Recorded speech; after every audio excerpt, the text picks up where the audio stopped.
Magandang araw mga kakotsero. Ito na naman po ang inyong lingkod na si Jigs na magbibigay sa inyo ng giya ngayong araw ng Miyerkules. Ngayon po may carry over po tayo na nagkakahalaga ng 3,334,065 pesos and 47 centavos. May 7 magagandang karera po tayo ngayong araw na to. Hindi lang po natin alam kung matutuloy ang karera at malakas ang bagyo. Kaya yung mga may fast bet dyan, sabahin na lang po kayo. Napakalakas ng bagyo kung sakaling matuloy. At umpisa na po natin. Race number 1, Philracom Rating Based Handicap System Race, Class 5, 5 split, Blazers. Dito po magsisimulang ating carry over, ang winner take all. Ang distansya po rito ay 1,200 meters. May 8 kabayong tatakbo. Dito sa karerang ito, para sa akin, may mga mabibilis dito. Andiyan si Time for Music. Maayo kaayo. At yan, medyo nasasabay. Arigato. And Eyes on Sunrise. Tingin ko, ang totally bumaba ng laban dito at Giant Killer. Pwede nang suluhin sa akin, sa sarili kong opinion, yung numero 5, Adorable Felicia, nasakay ni Noel Lunar. Etong si Adorable Felicia, Giant Killer yan. Ang mga nakakalaban niya, sila Cristiano. At tinatalo niyan, malalakas din. Kaya dito sa race number 1, para sa akin, susuluhin ko na po yan. Yung numero 5, si Adorable Felicia.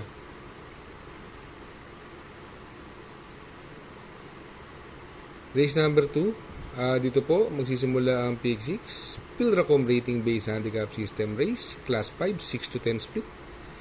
1,200 meters is the journey. May 8 kabayong tatakbo. Dito sa karerang ito yung numero 2, si Axis Division, binilik na kay Jeffrey Sarate. Magaling kay Jeffrey Sarate. Talking horse sa kanya, si Axis Division. Ang ganda palang numero at ang iksi ng karera. Sa tingin ko, walang kayang bumuliglig sa kanya dito bukod kay Taipan 1. Si Taipan 1, last run, na tersero po yan, sa kay ni A.R. Ramos. Tingin ko, walang makakaporma kay Axis Division sa laban na ito. Sa tingin ko, pwedeng magbigay ng magandang laban na rin yung numero 7, Taipan 1. At yung 3 na bagong baba, nasa si Johnny Bani, nasa kay ni Isaac Aguila. Etong si Johnny Bani, wala pang labas to. Pag ito, kinalabit, malaki panalo nito. Si Dugong Bugaw nung karera, galing ito sa segundo, pero hindi ko muna siya kukunin. Napangit ang numero at siya under-remate rito. Since ang iksi ng karera, 1,200 meters, at ayoko muna rin kay Color Blast dahil nga maiksi ang karera. Kaya dito sa race number 2, ang pili ko po dyan, doon ako sa numero 2, si Axis Deviation. Ang panigundo ko, numero 7, si Taipan 1. At isasama ko yung bagong baba, numero 3 na si Johnny Bani.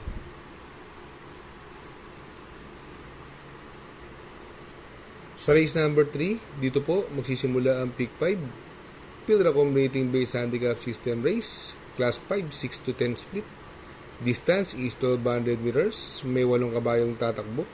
Anybody's race. Ang mga may panalo, yung numero 1, Coldplay, Crown Jewel, Maki Boy, Beautiful Day, galing sa segundo yan. 7 of Diamonds, Lucky Nono.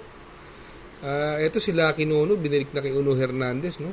Sa tingin ko, ito ang malalyamado sa karerang ito. Si Coldplay, simpleng batak lang nung karera yun. Binigay na kay Pabs Cabalejo. Siya ang tingin ko magdadala ng unahan dito, si Coldplay. Ang pwedeng humabol sa kanya rito, yung numero 3 na Crown Jewel, nasa kay ni A.R. Ramos, ang baba sa laban ni Crown Jewel.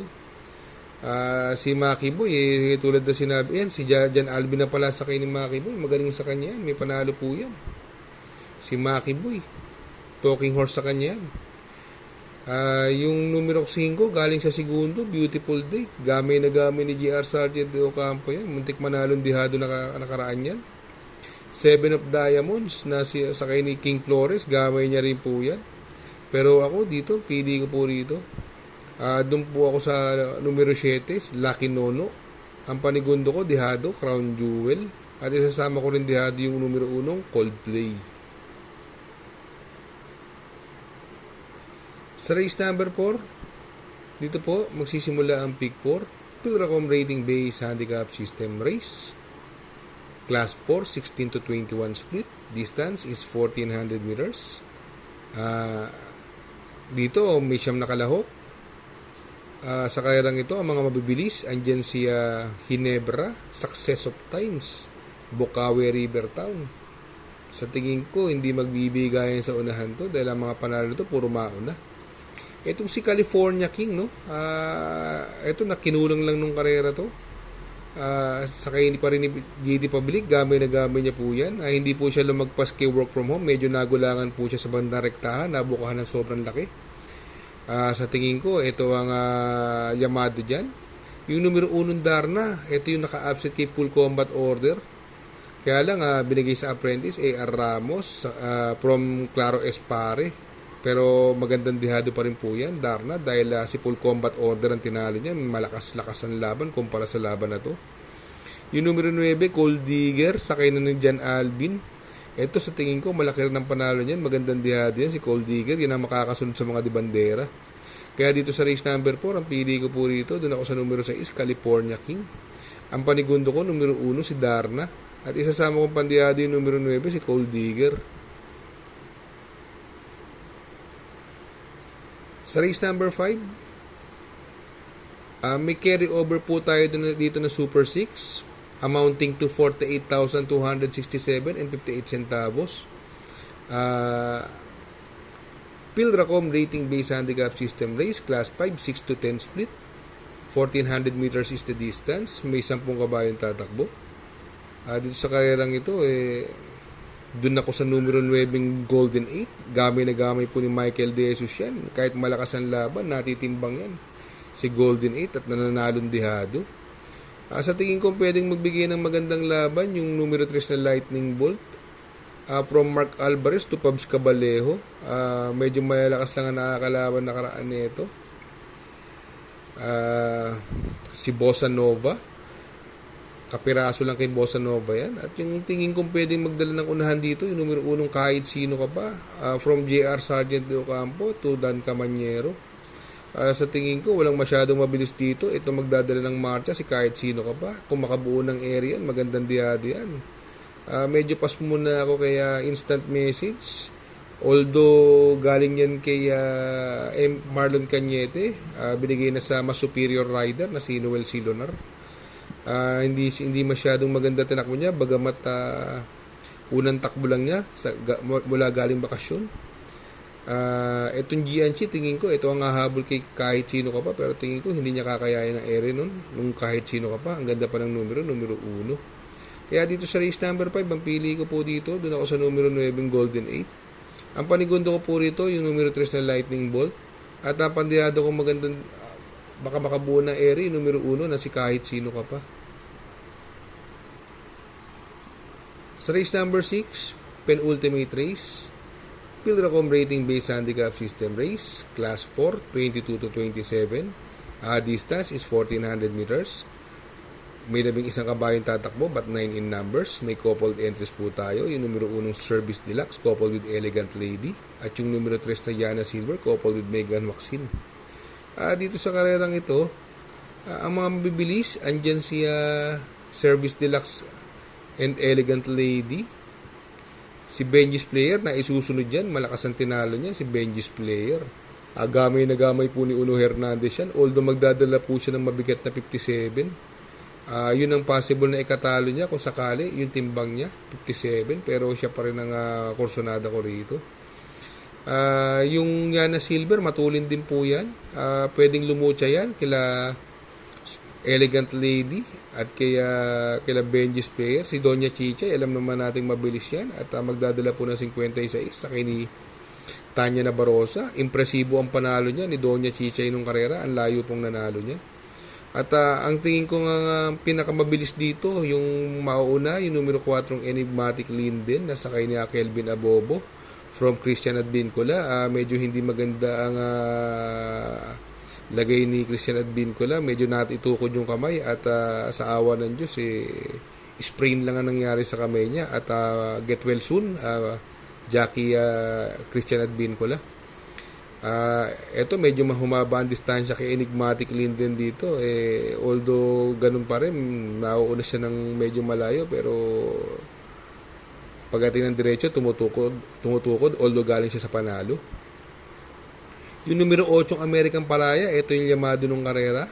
Binigay na kay GL Ciego para gumaang ang timbang, naging 52. Sa tingin ko, ito ang malal Yamado rito, si American Paraya. Itong Batboy MJ, ito may panalo rin po yan, sakay pa rin ni Pabs Cabalejo. Pero dito, ang pili ko po rito, doon ako sa numero 2 na Benji's Player. At ang panigundo ko, yung sa tingin ko malalyamado rito, yung numero 8 American Paraya. At isasama kong pandiado rito, yung numero 6 na napupunto ngayon, yung Doña Chichay. Sa race number 7, sa last and final race, at dito po ang distansya is 1400 meters. May 11 kalahok dito. Itong karerang ito anybody's race, although ang mga mabibilis dyan yung Fortress, yan po ang mauna dyan, at sila Caraga Wonder, Don Lucas. Medyo sa tingin ko since 1400 meters baka maglutsahan yung Fortress at saka si Caraga Wonder. Pero pwede ring isama yung Fortress na yan dahil paratingan at may carry over po tayo. Baka sakaling medyo yumari ng karera magpigilan yung mga humahabol, makabuo yan si Fortress. Pero ang pili ko po rito, doon ako sa napupuntong Mr. Brown. Nagamay po yan ni MD Desus, pero naibigay na kay BJ Galleta, magaling na hinete rin po yan. Magaling na apprentice po yan. At panigundo ko rito, yung numero 3 na si Stand in Faith, na super gamay ni JR Sargent de Ocampo. Galing sa panalo po yan si Stand in Faith. At isasama kong pandiado yung numero 9 Kalamanggaman Island, na sakay ni Ison Bautista.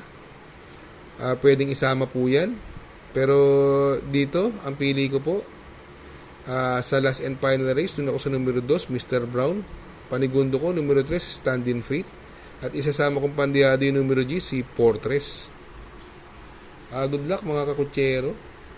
Sana po ay magsitama po kayo. At yung mga nakasunod, sana po ay magsitama po kayo. At yung mga matapat sana ang ating giya. Ako ay magpapasalamat lang sa ating mga viewers, likers, subscribers, at soon-to-be subscribers. Sana po ay please like, share, subscribe, and hit the notification bell para updated po kayo sa aking mga giya. Good luck po and happy racing.